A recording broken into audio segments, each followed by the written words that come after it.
don't understand what's agree with that. They don't always agree, but hey, at least they have coffee. Coffee. And each other. Coffee, man. Well, it's 9 a.m. in the Mile High City. I think I said 10 during the last hour. I apologize. People text in. They always hold me accountable. I love it. Thank you. It's 9 a.m. Mile High City, Friday, June 27th, 2025. Good morning. You've tuned in to the Jeff and Bill Show. News Talk 710 KNUS. Very excited for our next guest.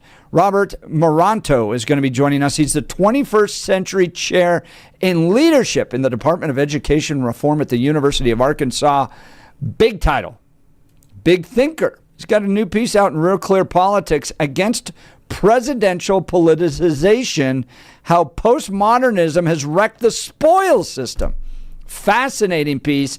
Excited to have him on. He'll be joining us just after news and comment with Blake Olson. And then we're going to wrap with some poetry from cowboy poet Jeff Hildebrandt. Man, what a show today. And a special thank you to Deep Singh Badesha for joining us, a progressive political strategist. Now is time for news and comment with Blake Olson. Blake Olson. Blake Olson, news and comment. Good morning, TGIF 76 and beautiful in Denver. Expecting a high of 91 today. News is presented by the International Fellowship of Christians and Jews. Now is the time to stand with Israel. Call 800-301-1188. That's 800-301-1188. Or go to 710knus.com and click on the big red Stand with Israel banner at the top of the page. Our top story, the Trump administration is being granted a partial stay for injunctions regarding an executive order aimed at ending birthright citizenship for some. In a 6-3 vote, the Supreme Court has ruled that universal injunctions, quote, likely exceed the equitable authority that Congress has granted to federal courts, end of quote. The ruling was not on Trump's executive order itself. Trump's executive order aims to limit automatic birthright citizenship to children who are born to at least one parent who is either a U.S. citizen or permanent U.S. resident. The Senate is aiming to open debate on President Trump's big, beautiful bill today, but there are new challenges. The Senate parliamentarian, also known as the referee, rejected key Medicaid provisions in the GOP's tax and spending bill.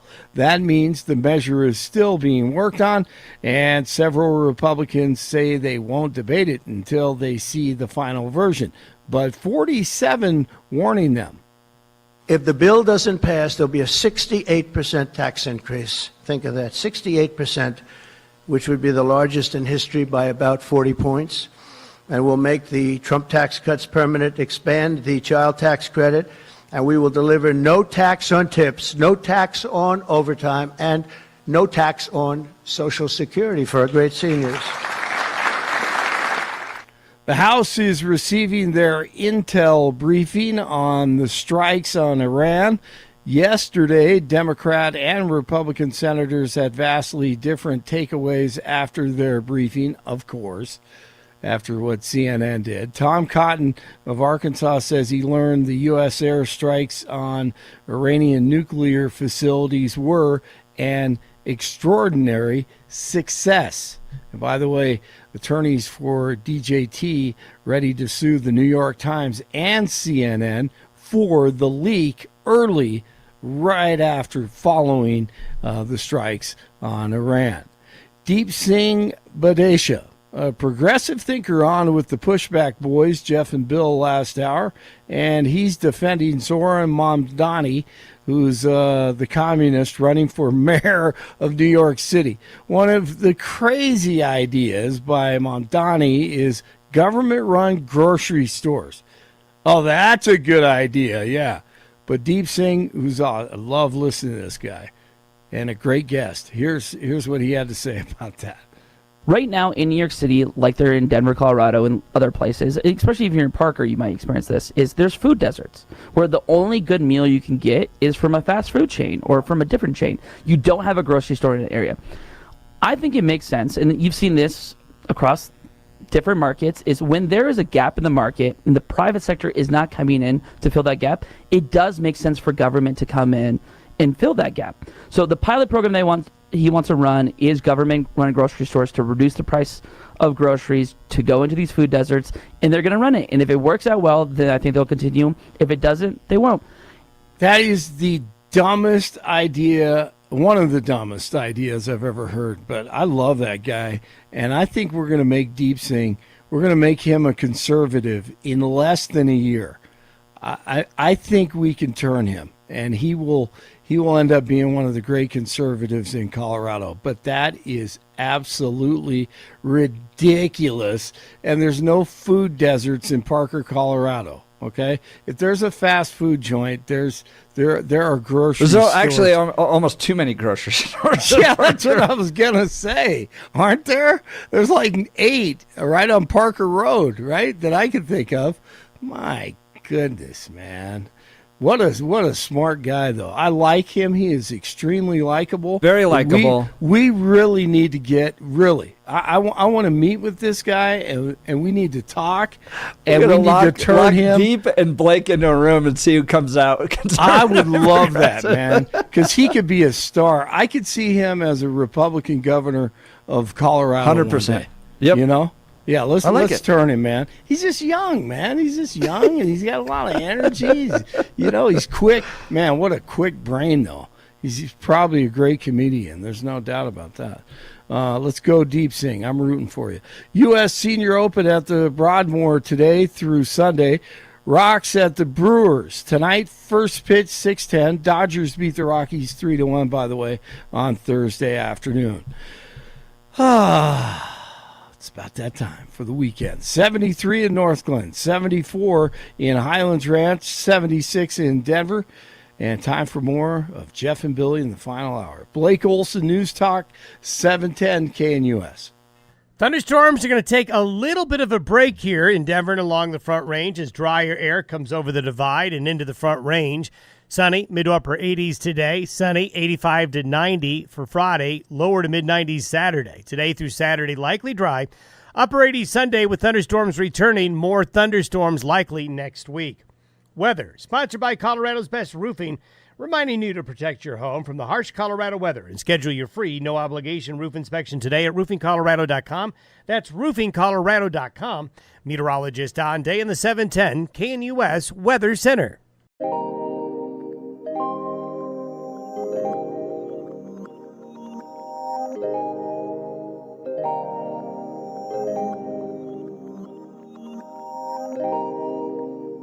We're going to be joined here in just a second by Robert Moranto, the 21st Century Chair in Leadership at the Department of Education Reform at the University of Arkansas. We've got some free tickets to give away real quick. Yes, we do. We have yet another pair of general admission tickets to the USGA Senior Open in Colorado Springs. You will be hanging out at the Broadmoor watching the old Duffers spank Whitey, but only if you call me right now. 303-696-1971. 303-696-1971. This time we are taking caller number 5. These are gallery tickets that are available. We have the other seats that are available soon. There goes the phone lines. Caller number 5 right now, and you are going to see the old guys play golf. Back to you, Jeff. All right. Well, joining us now is Robert Moranto. He's written an interesting piece in Real Clear Politics against presidential politicization, how postmodernism has wrecked the spoils of system. Good morning, Bob. Thanks for joining the Jeff and Bill Show. Hey, great to be here. Let's talk about this piece. I'm intrigued. First of all, tell people about the spoils system, and you get into a really interesting argument about how, well, we don't reward people for telling truth anymore. It's more about loyalty. So, yeah, give us a rundown of your article here. Yeah, I mean, basically, presidents have always, and governors and mayors have always used the spoils system to reward their friends, to help win election, but also to put their stamp on policy, right? It's an important part of how democracy works. but it's also always been limited. I mean, even like Andrew Jackson only replaced about 20% of the civil service. Lincoln did a few more because we were in the Civil War, and he didn't want a bunch of Confederates in the federal government. That kind of made sense. But spoils has always been kind of self-limiting. By reality, if everything goes to hell, right? If you can't fight wars and you can't coin money and you can't build roads and you can't do the basic stuff government's supposed to do, you're going to lose the next re-election. You're going to lose the next election. So there are built-in controls that keep it from being too crazy. What bothers me nowadays is we're in a postmodern era, and it's kind of started, I would say, mostly in the left, like from universities, but the right has certainly picked this up.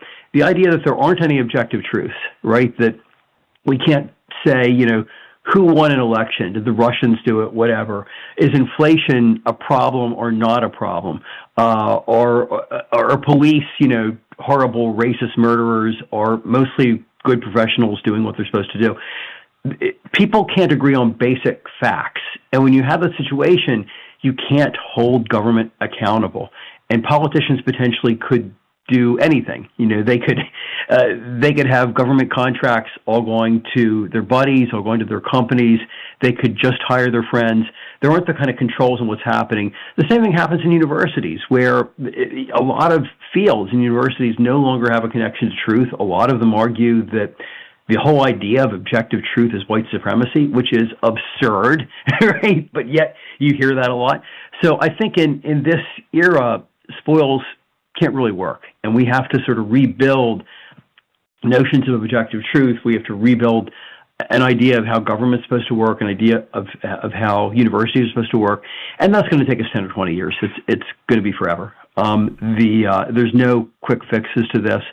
I know Trump, in my view, is doing a lot of really outrageous things, and the media is correctly reporting on them. Biden was also doing a lot of outrageous things, and the media was either quiet or even supportive of them. And that's a huge problem. The media no longer has the credibility, academia no longer has the credibility to hold government accountable. You really saw that in COVID, where we had any number of stupid policies that were furthered by the news media, were furthered by large bureaucracies. So that's my long take on this. I actually thought the old system worked pretty well. I mean, I'm a Republican most years, but I worked for the Clinton administration. I was proud to do so. There was a certain reality there. If you were a Clinton political appointee and you screwed up, you were going to probably get fired, right, or given a lesser job or whatever. We don't have those kind of mechanisms of truth that keep people accountable anymore. You just deny the truth if it's happening, if something's going that you don't like. That's Robert Moranto. He's the 21st Century Chair in Leadership at the Department of Education Reform at the University of Arkansas. Now, to risk sounding too much like Pontius Pilate, what is truth? That's a great question. The whole science is based on the idea that there are objective truths. We can measure them. We can argue about how we measure them. For sure, we can argue about interpretation sometimes, but there are objective truths. I mean, COVID either is a threat to school children or it isn't. It isn't, right? Police are actually killing huge numbers of people in a racist fashion, or they're not. They're not. In a given year, 600 to 70,000 cops kill about 12 to 15 unarmed black people, some of whom were attacking the cops, right? There's no, a lot of Black Lives Matter is simply based on inaccuracies. Now, they might be well-intentioned inaccuracies, but they're inaccuracies. The 2024 election wasn't stolen. The 2020 election wasn't stolen. We've got a lot of evidence for this. The 2016 election, despite what Hillary Clinton sometimes says, wasn't stolen. There are objective truths, and there are ways to figure out what they are. I mean, a key thing I think is a problem in academia and the news media, the conventional news media, is that there are so few voices on the right that we don't have people to check the crazier left-wing excesses, right? We don't have people in the newsroom saying, hey, there's actually a lot of evidence that biological sex is a real thing, right? Right? I mean, we don't have enough people making those points, and those allow the media and academia to go off the rails in ways that mean that regular people don't trust them anymore. And so when we say things that are accurate, like, January 6th was pretty outrageous. I mean, we have a 220-year tradition of peaceful transfers of power that President Trump was trying to disrupt. But when we say that, people don't trust us because we get so many things wrong, almost always protecting the left, that nobody trusts us. So we can't hold President Trump accountable, if that kind of makes sense. Now, Robert Moranto, 21st Century Chair of Leadership of the Department of Education Reform at the University the of most Arkansas. Pretentious title ever, by the way. I can't stand really it, but long. they pay me to do that. So. Dude, that's fantastic. You got to have that like in embossed gold letters on the front of the door. Don't like in calligraphy. There's a former dean put this fancy. Yeah. He actually put this fancy set of crests on all of our doors. We thought it was a little flaky, but again, hey, I don't. I'm not the boss, right? So yeah. The dean wants to put a fancy thing on my door, I'm going to say sure. Now, I appreciate what you're saying about conservative voices not pushing back on some things inside the liberal sphere, but you did reference the election fraud around 2020. There was an entire conservative cottage industry that popped up around the idea that the election was stolen. We had books, we had speaking tours, we had symposiums, we had a movie being made about it, a whole bunch of stuff. Yeah. Does the critique hold as well on the right? That it's not just the idea that one political party is going off and running around. Is it that on both sides, we're not holding each other accountable? And we use this thematic, and where I'm going with this, we use this theme on this show, the Jeff and Bill Show, all the time, is we have now gotten to a point where our politics determines our truth. We don't allow truth to determine our politics. You were absolutely right, and it's a huge problem on both sides. I did something funny that I wouldn't have done 20 years ago. When the 2020 election, when the results were coming out, I do a lot of field work in Arizona, and I know Arizona elections are they're straight, right? They're honest elections. Georgia and Pennsylvania, I spent a lot of time there too. I'm not so sure about them. So I literally called friends of mine who were involved in electioneering in those two states. One was actually on a state election board, and I said, "Look, is there any truth to this notion that the elections might have been stolen?" And they assured me that there was none. That is it possible that a couple of ballots might have been patched somewhat? Sure, it's possible. Nothing like the degree of fraud that would have changed the outcomes. And elections are always imperfect, right? I mean, ask Al Gore, right? Ask Richard Nixon from 1960. There's always issues in close elections. In all elections, in close elections, we notice them. But think about that. I trusted the media so little that I literally called people I knew to say, hey, what happened here, right? That's kind of where we are. People don't trust the official organs of truth-telling. So we're kind of, even when people like me acknowledge there are truths, we go around to ask our friends what's really happening. There's no trust. We're becoming more like Sicily or more like Latin America, where we can't trust the official organs of truth, so we have to find our own sideways ways of getting at it, which is weird. And it's going to take us 20 years to rebuild that. I'm mostly in the education area, and I see again and again education professors will say stuff that's just wrong. It's just factually wrong, right? Phonics is white supremacy. No, phonics is the way that you teach any alphabetic language, right? That's idiotic. But yet I hear prominent people saying stuff like that. We have to rebuild academia. We have to rebuild the media in ways that we can trust them. And that's going to take years and years. Now, what I want to ask you about, Robert Moranto, is the idea of rebuilding the trust. Are we at a point in America where our trust is built on if you say what I agree with? Is it what I'm looking at is I see such a large mountain for us to climb, for us to get back to objective truth and trust. Because for me, we've gotten to a place in our society where you only trust the people that reinforce your confirmation bias. Your idea on that? I mean, I think you're right. I think it's going to take years. Some of the answer has to be through education, to just teach people basic facts and teach people how to question not just the other side, but their own side. And that too is going to take years. And teachers unions and ed schools, frankly, are not going to be our allies on this. But yeah, no, I think you're right. We have to teach people how to understand that everyone is biased. We are all biased. We're biased. We are all inclined to accept facts we want to believe in. And we have to teach young people, and in particular college students who are supposed to have a little more sophistication, to go around that. we're doing a terrible job of that. In fact, elite schools are doing a terrible job of that. I'll hear students at Columbia or Harvard saying stuff that's just idiotic, right? And it's clear they've only been exposed to one point of view. And that's not their fault, right? That's the fault of their elders, the fault of their professors, their administrators. Harvard is actually making progress. I think they realize they've really screwed up, and the new president is making some sensible changes. I think Harvard 5 years from now will be in a better place. But here's what's depressing. I didn't vote for Trump. I think there are a lot of very questionable things about the guy. But I'm not sure those sort of changes would be happening under a Democratic president. Democrats just support the news media and academia no matter what, because they know it's mostly on their side.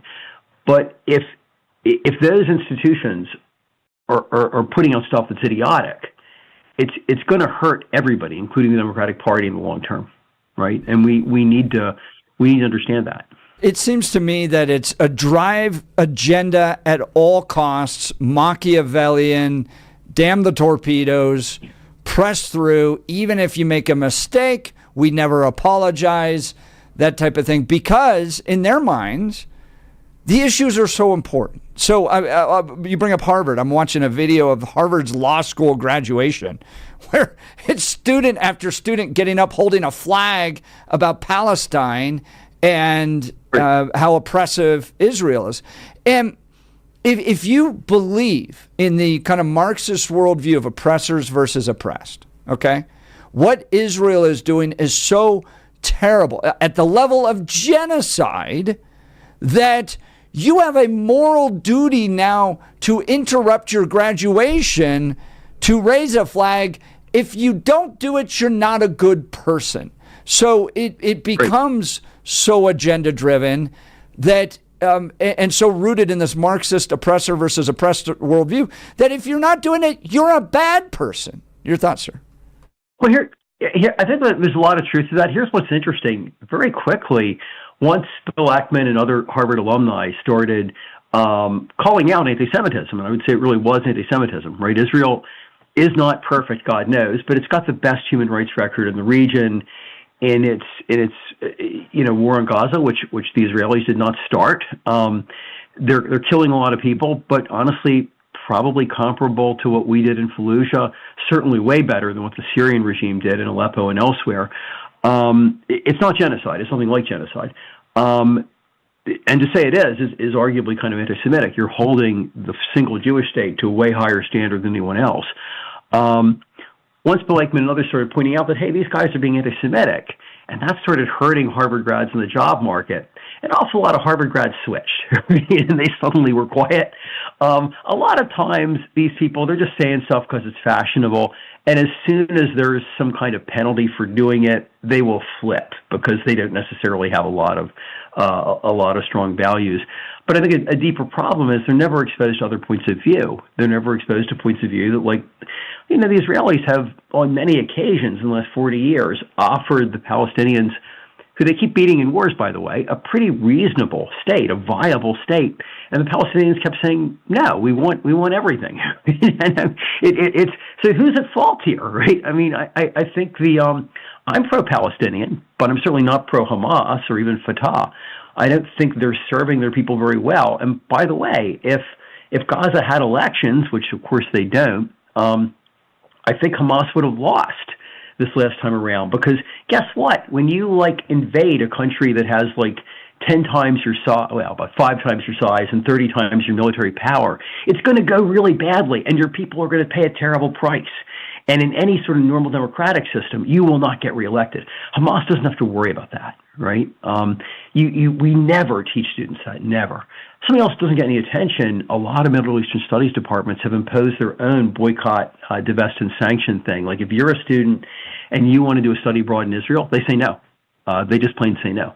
They're not hiring anybody who thinks Israel has a right to exist. These are serious problems, and it means that we're not doing a good job educating future elites. We're doing a terrible job, and that's going to bite us down the road. You earlier in the segment, you were talking about a guy who was talking about government-owned grocery stores. Look, we never teach people that the Soviet Union, Cuba, Venezuela, They failed horribly, right? We don't want to go back to this, right? We've got 100 years of experience with Marxists running countries. It's worked out terribly. In every one of them, people tried to escape, and nobody tried to, last I checked, there's a huge number of people trying to escape from Cuba to Florida, and nobody's trying to move from Florida to Cuba, right? We don't teach this, so students are unaware of it. That really has huge downstream effects. And so we've got to do a better job with our K-12 education and with our higher ed, or we will lose our democracy. The funny thing about January 6th, I thought it was kind of hilarious. So right after it happened, the NewsHour, which is often a pretty good show, it's PBS, so it's left wing, but it's not crazy. They had Ibram Kendi was their big guest to discuss it, and I was like, I've read a lot of Ibram Kendi. He hates the U.S. Constitution. He thinks the only thing wrong with January 6th is that he wasn't doing it. Trump supporters were doing it, right? And PBS was so clueless. They had no idea that that's what they were doing. It's going to take us 20 years to rebuild the media, to rebuild K-12 and higher ed. And we've got to start doing it now. That's Robert Moranto. He's the 21st Century Chair in Leadership at the Department of Education Reform at the University of Arkansas. Great piece in Real Clear Politics if you want to read it. Robert, how can people follow you and connect with your writings and be a part of what you're doing? That's a great question. I'm not really on Twitter, so really just do some Google searches for my stuff or shoot me an email if you want me to send stuff. My Vita, I think, is online. One thing I'll say is our department is the 5th ranked department nationally in education policy. We have a great PhD program. We're actually better than Harvard, in fact. And all of our students are getting jobs, and our fellowships are very generous, typically about $35,000 a year plus free tuition. So think about applying to our program if you want to study education and study how to improve education. That's great. Well, I sure appreciate your time today. Again, Robert Moranto with the University of Arkansas. Thank you for taking time. Yeah, thank you. Thanks so much. Really enjoyed it. Bill liked his independent thinking. Really cool. Yeah, that's right down awesome. Bill's line. Yeah, that was interesting. I liked a lot of the things that he was saying, and I appreciated the open critique on both sides. There are a lot of things that he said, and then he started talking, and that's why I asked him about the idea of, are we using our politics to determine our truth? And yeah, it's pretty much what we are doing, and that we spend more times complaining about what the other side is doing than taking care of our own house, not understanding that sometimes, just like Michael Jackson said, the problem really is the man in the mirror. It's so fun. Thanks. All right, let's talk about high appliance. Right now in my head, I have, I'm starting with the man in the mirror. We go from this nice intellectual conversation to Michael Jackson and this little head nod. You should always hear. You should hear the soundtrack that's playing in my head all the time. Yes. All right, Mountain High Appliance, Denver's Clearance Center is the place to shop for the big Independence Day savings. You can save up to 70% on top of the line appliances from premium brands like Sub-Zero, Wolf, Thermador, and more. When quality matters as much as budget, visit Mountain High Appliance's Denver's Clearance Center today. Mountain High Appliance, Denver Clearance Center. When you think appliances, think locally owned. Mountain High Appliance.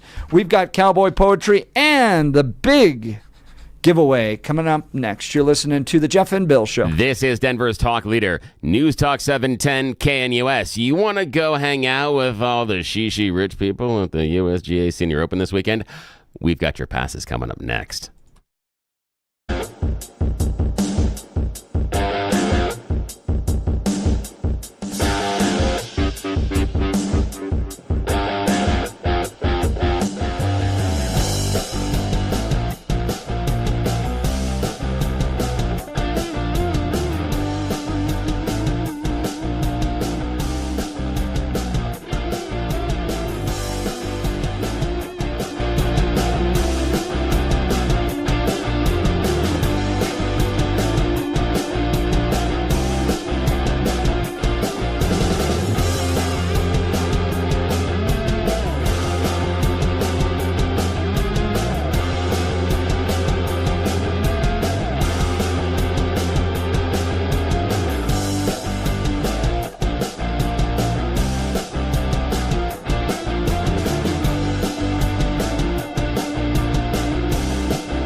Welcome back to the Jeff and Bill Show. Now's the time y'all been waiting for.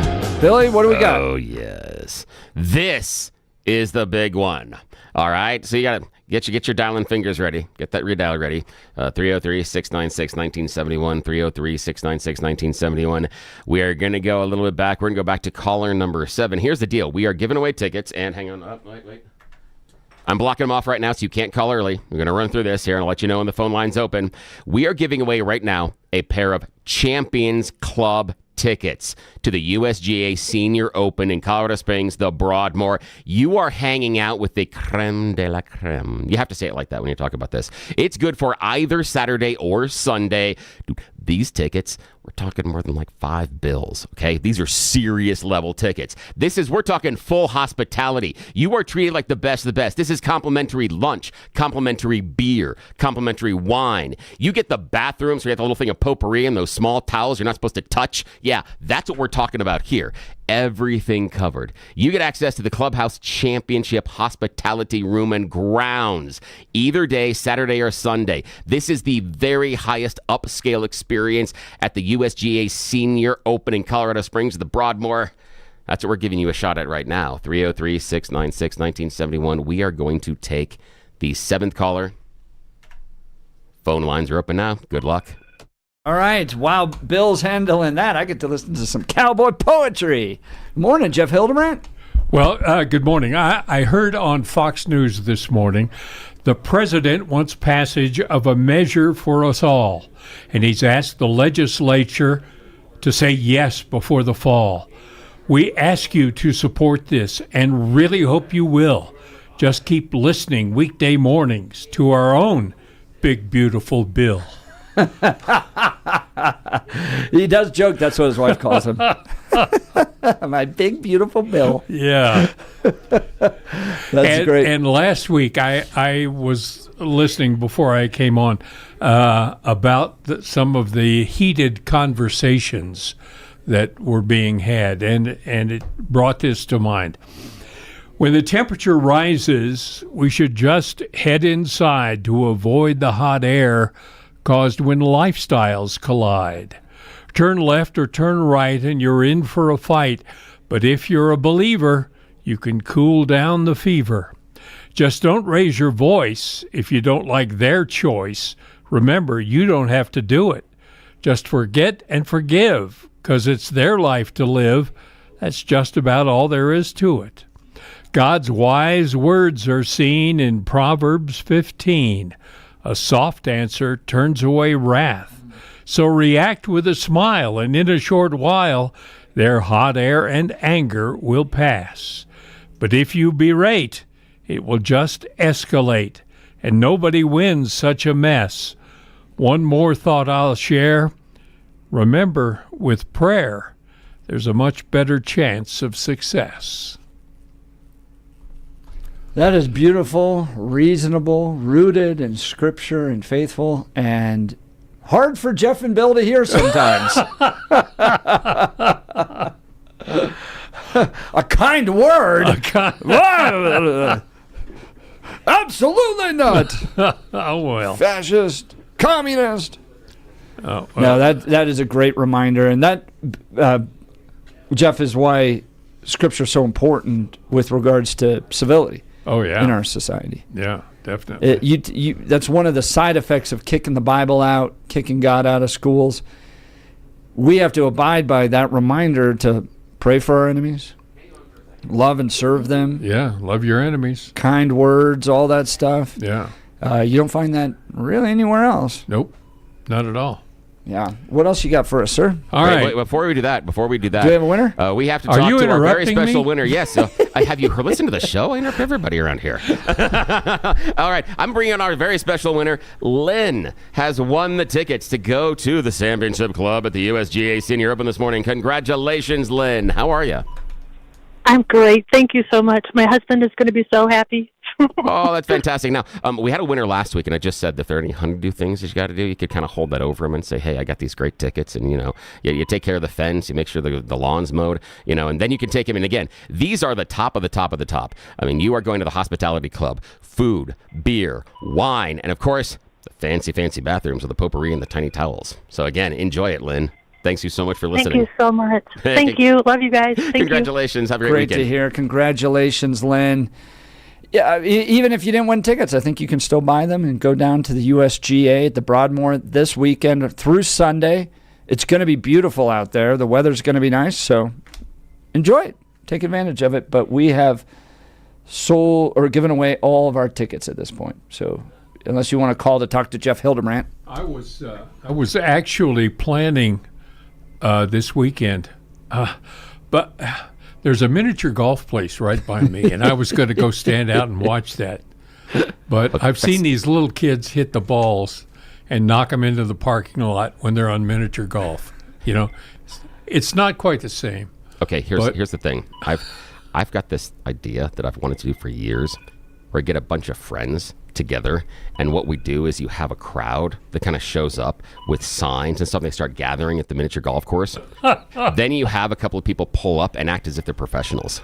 Get someone behind them that is following them with a small speaker going, and now, yes, this is the so-and-so's championship. Caddy. Yeah. A miniature golf caddy. Yes, exactly. Carry your Go, putter yes, around a caddy, for yes. you. And you have like two clubs, and they're both putters, but he just has to choose. Yes, and just randomly do it. But, pay the admission, everybody else there, but just do it. But just all of a sudden have the rest of the people at the miniature golf place going, the hell is this? Well, it is going to be good weather this weekend. It's going to get hot, 94 degrees on Saturday. If your air conditioner's not working, you got to give L&L Heating and Air Conditioning a call. They came out, replaced our air conditioner, total replacement, plus furnace, one-day installation, was fantastic. Personal service from start to finish, unlike some of those corporate HVAC companies that won't even return my phone call. I have the family of the owners that own this company. They called me to make sure everything was great, even came out on the weekends. This is locally owned, operated, personal service.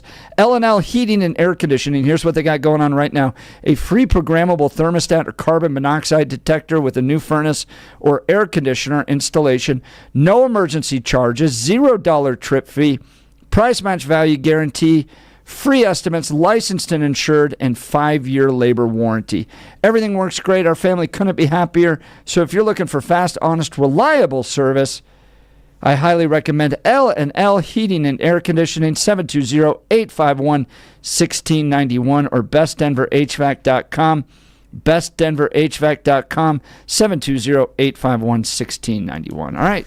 Jeffrey, you got another poem for us? I do. This is called Dairy Air is More Than the Aroma at the Cow Barn. There ain't much to do when you're milking a cow except to thank the good Lord you're not pushing a plow, or maybe to ponder some news that you heard. And that's what I've done. This is true, every word. Some folks are researching why chair seats seem smaller. And to see what's behind it, they're spending millions of dollars. They want to get down to the bottom, all right, to find out why places we sit are so tight. Seems the wide open spaces we've thought of for years are like bills we don't pay. They're now in arrears. So for years they have measured each ripple and bulge to chart the results of how we indulge in popcorn and candy, in burgers and fries, because as a nation we've become supersized. We expect new regulations around 2031 when they finish their space odyssey and proclaim what must be done to make room for wider bodies using your facilities. And Uncle Sam will send you some new derriere decrees. They'll demand a bigger toilet seat to accommodate increase, and they'll ensure compliance with posterior police. They'll make you build new privies because of all the spread that comes from eating greasy food, all them sweets and bread. And then, when OSHA gets involved, expect a heated battle, because they'll want wider milking stools and extenders on your saddle. So before second helpings, second thoughts would be wise. Consider the cost to your assets and thighs, because the only alternative loophole that's found is to do all your business without sitting down. That was fantastic. Jeff Hildebrandt. We'll continue with him. You're listening to Jeff and Bill. This is Denver's Talk Leader, News Talk 710 KNUS.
Welcome back to the Jeff and Bill Show. We're sauntering into the weekend with a little cowboy poetry from Jeff Hildebrandt, our cowboy poet. Good morning, Jeff. Well, you know, next Friday is the 4th of July. 1 week from today. That's right. And it reminds me of an actual event that happened to me several years ago. At a stoplight right in front of me was a Patriot. It was plain to see. This pickup driver must have been one dyed-in-the-wool American. He had flag decals on his window glass and bumper stickers, both cute and crass. He's a guy you wouldn't want displeased because he runs over cowboy wannabes. He's for country music radio, the NRA, and rodeo. But in one of life's small ironies, his pickup truck was Japanese. True story. That's funny. That's really good. That is funny. That's Good very one. funny. How about one more? Do we have? You said you had a short one. Well, that was it. Was that? I was. When That you say was a short short one, one I'm thinking today. Bill. Yes, exactly. Oh, that's fantastic. Well, Jeffrey, thank you so very Yeah, much you're for welcome. joining. Have a We will weekend. not be here this next Friday. Next We'll have the Friday. day off. Do you have anything planned for the 4th? I do. It's at NAP. NAP is what it's called. Yeah, I will be celebrating the OG No Kings holiday.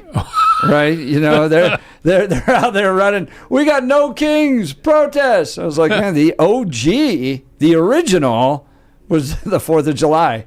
Yeah. That's when we told King George. Yeah. Done with him. Yeah. I was named after him, George. That's my first name, just George. Last name was King, but I had to change it. Here's the funny thing. It's all a lie, Jeff. Don't look at me like that. So I go Jeff Hildebrandt and George King. Yeah, I know a George King. Got that real name. Yeah, I know. Yeah, I know someone by that name. That's fantastic. Yeah, every once in a while on 4th of July, I'll twist people's heads just a little bit because I have a soccer jersey for the French national team. It's red, white, and blue.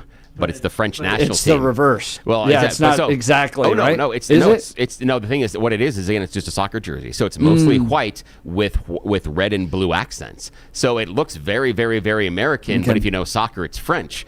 And some people have pushed back on me, and I'm like, listen. Not the French. We're still subjects at this point. You have to understand they played an important role in that. Bastille Day I'm is sorry, Bill. July 14th. Yeah. It is not soccer. It is football. Yes, it is. Yes, and it is the most important sport on the planet. When you talk about the football, it's not. We're not just talking about. Yeah, we're not just talking about life and death. We're talking about something much more important. You got Bill going on soccer, and I'm sitting here going, go "Is the countdown done yet?" Yeah, he's looking like, where's the music? Where's? Can we start the music now? Hey, let's talk snakes, okay? Oh, I could go hours. I had someone the other day say, "Oh, so and so has told me that you keep snakes." They also warned me that if you get going, you'll talk my ear off. I'm like, yeah, probably, yeah, that'll happen. Okay, I will leave you with this. I cannot talk snakes. I have what's officially referred to as a reptile dysfunction. I think they have pills for that. Yes. Yeah. Yes, they do. It can make the anaconda. I can't do that. No, that's. I guess I should have done another poem. I love this. Yes, probably should have done another poem. Would have been a lot stronger in this one. All right, we covered a lot today. Yeah, just going to try to clean up our mess now. The battle royale between 710K and US and KOA, you can listen to that. My wife joined us in the 7 o'clock hour to explain Supreme Court rulings.